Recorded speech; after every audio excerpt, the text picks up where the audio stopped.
is Ina with the Garden of Ina here with Queen's Kitchen, talking all things compost and gardening.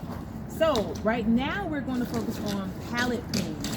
So you can actually find pallets quite easily from different grocery stores or places where they're making deliveries. Just ask for permission and see if you can have the pallets for free. That's what I do.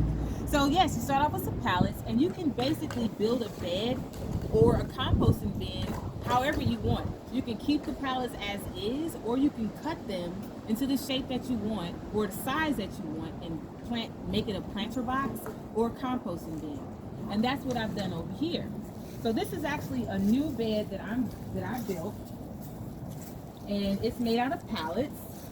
And in here I'll probably have like my annual vegetables, and I took different scraps from around the yard. I have this is a kind of a combination of hugelkultur bed, but in a pallet. And hugelkultur is basically when you take your branches, your big woody items and dirt and scraps, and you build like a mound, and it acts as it'll break down and turn into compost over time, and you're able to reuse some of those bigger pieces, and you can also fill up a lot of space with those larger pieces. So that's what I've done in here.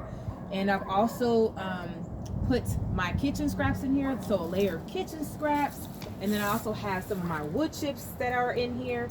I'm not finished with this bed, but it's basically filled up enough to where now I'm going to focus on my compost. And right here actually is the finished compost. This actually came from my wood chip pile compost there, so it's able to retain a lot of moisture. I would recommend, though, when you're using your compost, especially your wood chip compost, to mix it with a dirt so that you have a good drainage within the dirt, and then also the ability to retain moisture and still have your life.